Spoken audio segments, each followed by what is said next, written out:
Right, so we're discussing about the Lambert-Eaton myasthenic syndrome. It is an autoimmune neuromuscular junction disorder caused by voltage-gated calcium channels, autoantibodies, right? That basically means कि इसमें क्या होता है, इसमें autoantibodies बनते हैं against the voltage-gated calcium channels जो कि हमारे neurons के ऊपर present होते हैं, right? These autoantibodies bind to voltage-gated calcium channels on the presynaptic neuromuscular membrane and other presynaptic terminals located throughout the autonomic nervous system. Understood? Okay. एक तो neuromuscular junction में जो calcium channels होते हैं उनके against autoantibodies बनते हैं, including that जो autonomic nervous system है हमारे पास जहाँ पे क्या होते हैं उनके न्यूरॉन्स के अंदर जो कैल्शियम चैनल्स होते हैं, राइट, उनके कैल्शियम चैनल्स के अगेंस्ट क्या बनते हैं, ऑटो एंटीबॉडीज़. फाइन, इस तरह से ऑटो एंटीबॉडीज़ बनते हैं, राइट, कैल्शियम चैनल्स के against. So that will obviously lead to reduced acetylcholine release. mechanism I already explained for you. These results in a muscular weakness syndrome with autonomic dysfunction. एक तो इसमें muscular weakness आता है patient के अंदर, including that there will be autonomic dysfunction, right? अब muscle weakness या muscular weakness तो हमारे पास myasthenia gravis वाले पेशेंट में भी आते थे, राइट, लेकिन myasthenia gravis वाले पेशेंट में autonomic dysfunction नहीं होते थे. हालांकि लंबार्ट-ईटन सिंड्रोम में हमारे पास मस्कुलर वीकनेस के साथ साथ ऑटोनोमिक डिसफंक्शंस भी है, ओके, जैसे कि इरेक्टाइल डिसफंक्शन, जीरोस्टोमिया वगैरह. So it can occur as a non paraneoplastic syndrome और paraneoplastic syndrome. More common, that is classically associated with this small cell lung carcinoma, okay, 62% of the cases. So obviously when they will give you the case study, they will tell you about the small cell lung carcinoma, okay, right? अच्छा, तो hallmark क्या है इसका, muscle usability. Do you remember the hallmark in the myasthenia gravis patient? The hallmark was muscle fatigability, okay, but in case of the Lambert-Eaton syndrome the hallmark is muscle usability, okay. Lambert-Eaton myasthenic syndrome is characterized by slow onset proximal weakness, difficulty rising from the chair, walking, combing hair and reaching upward on the shelves. See, I explained all these conditions. For example, इनमें जो muscular weakness होता है, pelvic muscles इसमें सबसे पहले involve होते हैं, उसके बाद जो है शोल्डर मसल्स, राइट. अब पेल्विक मसल्स जब इन्वॉल्व होंगे, जाहिर सी बात है patient won't be able to rise from the chair, right. और उसके अलावा है स्टेयर्स के ऊपर पेशेंट चढ़ नहीं पाएगा, right. Including that combing the hair के लिए आप क्या करते हो, आप अपने शोल्डर मसल्स का यूज़ करते हो, राइट.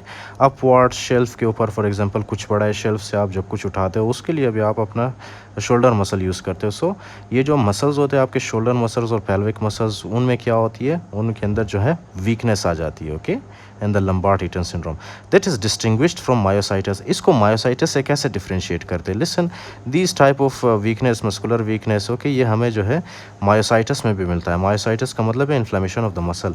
लेकिन आपको एक बात याद रखनी है, लंबार्ट-ईटन सिंड्रोम में हमें क्रिएटिनिन काइनेज का लेवल नॉर्मल मिलता है, ओके, और यहाँ पे हमें मायल्जिया नहीं मिलता. मायल्जिया का मतलब है मस्कुलर पेन, ओके, फाइन.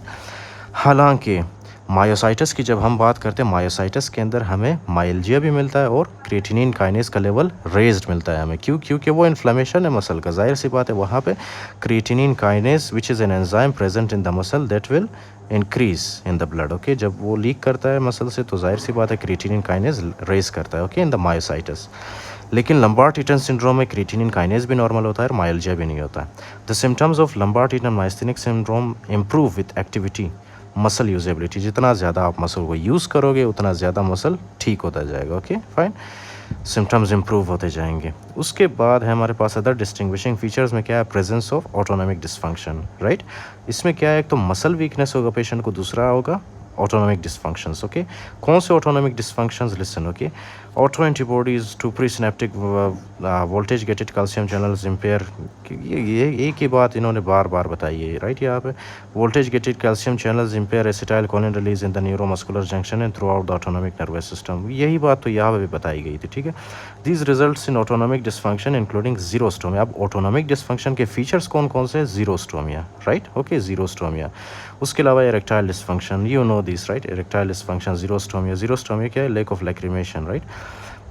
उसके अलावा है erectile dysfunction, constipation आता है, राइट, पेशेंट में. क्योंकि ये जितने भी ये जो हमारे पास बातें लिखी गई है, they are controlled by our autonomic nervous system, right. जब ऑटोनॉमिक डिसफंक्शन होगा तो xerostomia होगा, okay, including that erectile dysfunction. क्योंकि erectile dysfunction किस में होता है, एरेक्शन में कौन हेल्प करता है? Sympathetic nervous system, right. और एजाकुलेशन में कौन हेल्प करता है? Parasympathetic nervous system. सो इसमें जो सिंपैथेटिक नर्वस सिस्टम है वो भी डैमेज होता है, कॉन्स्टिपेशन होता है पेशेंट को, impaired pupillary light responses, okay. So these are the clinical features which are related to the autonomic dysfunction, right.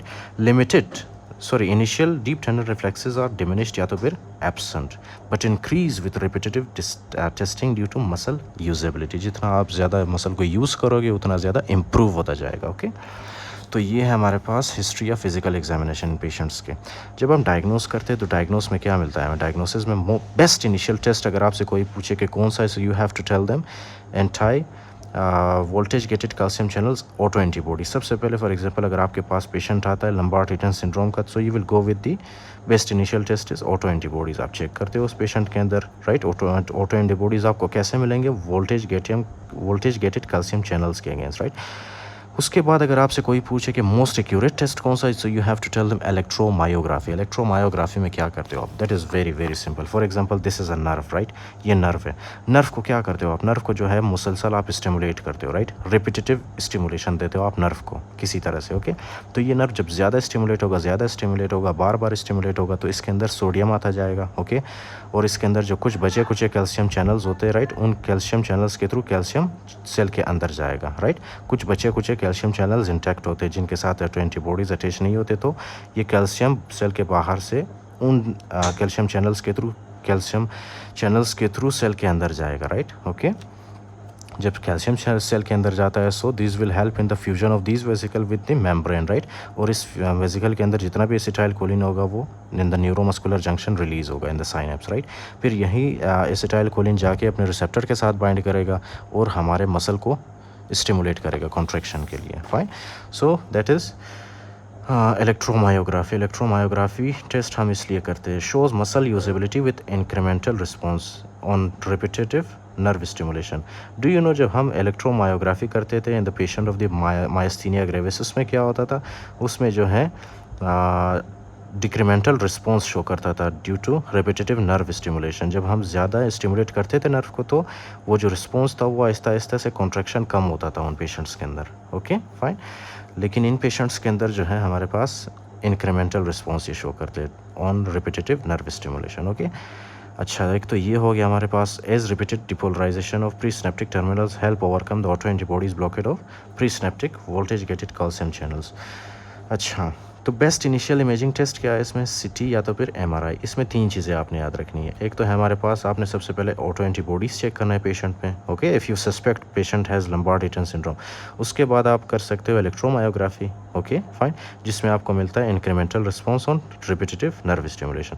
फिर थर्ड थिंग आपने क्या करना है? सिटी या एमआरआई। सिटी या एमआरआई क्यों करते हैं? वी डिस्कस्ड ना कि ये किस वजह से होता है? स्मॉल सेल लंग कार्सिनोमा की वजह से इन 62% ऑफ द केसेस, राइट। तो हम जब सिटी या एमआरआई करते हैं तो हमें जो है पता चलता है कि पेशेंट को small cell lung carcinoma, thyroid cancer या तो फिर कोई different type of other cancer तो नहीं है, ओके। उसको रूल आउट करने के लिए वी डू सिटी और MRI, understood.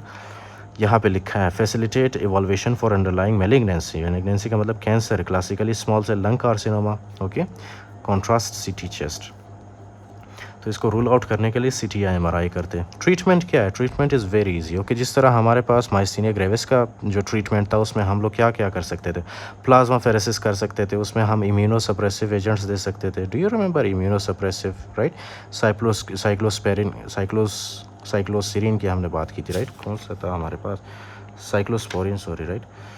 Immuno suppressive agents दे सकते हैं, ओके। इम्यूनो सप्रेसिव या तो फिर प्लाज्मा फेरेसिस। प्लाज्मा फेरेसिस में क्या करते हैं हम? सिंपली प्लाज्मा के अंदर जितने भी ऑटो एंटीबॉडीज़ होते हैं उनको हम निकालते हैं अपने बॉडी से, okay. So that is called the plasma pheresis. उसके अलावा इम्यूनो सप्रेसिव एजेंट्स दे सकते हैं, ओके। लेकिन बुक के अंदर क्या लिखा है? इसके अंदर लिखा है paraneoplastic Lambert Eaton myasthenic syndrome treatment of underlying malignancy. For example अगर पेशेंट को स्मॉल सेल लंग कार्सिनोमा की वजह से हो रहा है लंबार्ड ईटन मायस्थेनिक सिंड्रोम, तो आपने सबसे पहले स्मॉल सेल लंग कार्सिनोमा को ट्रीट करना है, ओके, फाइन। क्योंकि इसी की वजह से क्या है? एंटीबॉडीज़ आ रही है, राइट। और वो एंटीबॉडीज़ हमारे न्यूरोमस्कुलर जंक्शन को डैमेज कर रहे हैं, ओके। एक तो ये है कि आपके पास treat the underlying cause, the first one, okay, treat the underlying cause, okay, right. उसके बाद है आप 3,4 डाई एमिनोपायरिडीन दे सकते हो या तो फिर ग्वानिडीन, राइट। अब इन दोनों का मैकेनिज्म ऑफ एक्शन क्या है? Let me explain. For example ये है आपके पास ये आपके पास है कैल्शियम चैनल, राइट। यही तो हमने डिस्कस किया था ना, कैल्शियम चैनल है। कैल्शियम चैनल के थ्रू क्या आ रहा था, कैल्शियम सेल के अंदर आ रहा था। ओके फाइन, कैल्शियम सेल के अंदर आ रहा था, राइट। अब क्या है कि जब कैल्शियम सेल के अंदर आता है तो यहाँ पे एक और चैनल होता है, यहाँ पे ड्रॉ करता हूँ, राइट। यहाँ पे एक और चैनल होता है which is called is potassium channel. जब सेल के अंदर कैल्शियम की कॉन्सेंट्रेशन ज़्यादा होती है ना, उसके बाद सेल के अंदर जितना भी पोटासियम होता है वो लीक होता है सेल से बाहर चला जाता है वो पोटासियम, राइट। अगर ये पोटासियम सेल से बाहर गया, right, after some time automatically ये जो कैल्शियम चैनल है ये बंद हो जाते हैं हमारे पास। अंडरस्टूड? ओके। तो हम क्या करते हैं, हम पोटासियम चैनल ब्लॉक कर देते हैं ताकि ये जो पोटासियम का चैनल है ये बंद हो जाए और पोटासियम सेल से बाहर निकले ही ना। जब पोटासियम सेल के अंदर कॉन्सेंट्रेट होगा, ओके, तो इसी पोटासियम की वजह से फिर कैल्शियम भी सेल के अंदर आता जाएगा, राइट। और ये कैल्शियम चैनल बंद नहीं होता, राइट। तो potassium is very important when we discuss about the action potential कि एक्शन पोटेंशियल जनरेट कैसे होता है, right. Phase 0, phase 1, phase 2, phase 3 क्या है, so I will tell you there. For now just trust me कि इसमें हम क्या करते हैं, इसमें जो पोटासियम के चैनल्स होते हैं उनको हम बंद कर देते हैं। Okay, that is also a treatment. जब पोटासियम के चैनल्स को बंद करोगे आप, सो डिपोलराइजेशन उसमें प्रोलॉन्ग होगी। यहाँ पे लिखा है बोथ रिड्यूस पोटासियम इफ्लक्स, यानी कि पोटासियम को सेल से बाहर नहीं निकलने देते। कौन से? 3,4 डाई एमिनोपायरिडीन और गवानिडीन वाले drugs, okay, from pre synaptic neurons. अच्छा, क्यों देते हैं? क्योंकि ये प्रोलॉन्ग करता है डिपोलराइजेशन को, कैल्शियम चैनल को ये लंबे अरसे के लिए खोले रखता है, ओके, जिसकी वजह से ज़्यादा कैल्शियम होता है। जब ज़्यादा कैल्शियम आएगा तो एसिटाइल कोलिन ज़्यादा रिलीज़ होगा। Mechanism I explained. Acetyl cholinesterase inhibitors भी दे सकते हैं हम, जैसे कि पायरिडोस्टिगमिन। अब ये जाहिर सी बात है, जब एसिटाइल कोलिनेस्ट्रेज दोगे आप तो जितना भी यहाँ पे न्यूरोमस्कुलर जंक्शन में एसिटाइल कोलिन रिलीज़ होगा, राइट, उस एसिटाइल कोलिन को डिस्ट्रॉय करने के लिए कोई नहीं होगा। तो ज़्यादा एसिटाइल कोलिन जब होगा तो इट इज़ गुड, ओके। तो जो एंजाइम्स होते हैं हमारे पास इस तरह in the form of scissors, right, कैंची की तरह जो एंजाइम्स होते हैं, these enzymes are called acetyl cholinesterase. इनको हम क्या करते हैं, इनको हम इनहिबिट करते हैं।